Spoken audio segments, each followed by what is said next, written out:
आणि आजच्या महत्त्वाच्या आणि मोठ्या बातम्या आपण पाहूया। ज्यांना 20 वर्ष दूध पाजलं ते साप शरद पवारांना डसले, मेहबूब शेख यांचं वक्तव्य। शरद पवार गटाचे नेते मेहबूब शेख यांचा अजित पवार गटावर घणाघात।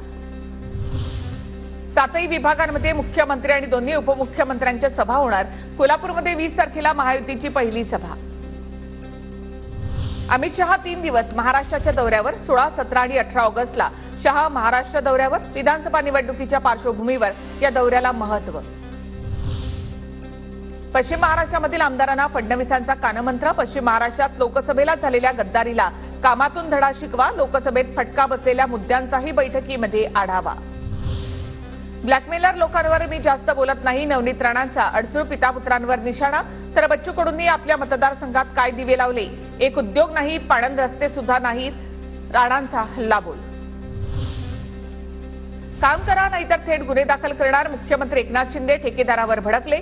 वाशिमजवळील रेल्वे उड्डाणपुलाचं काम धीम्या गतीनं सुरू असल्यामुळे मुख्यमंत्री संतापले। कोल्हापुरातील केशवराव भोसले नाट्यगृहासाठी मुख्यमंत्री शिंदेंकडून 10 कोटींची मदत जाहीर। आगीमुळे नाट्यगृहाचं मोठं नुकसान, पुनर्बांधणीसाठी मदतीची घोषणा।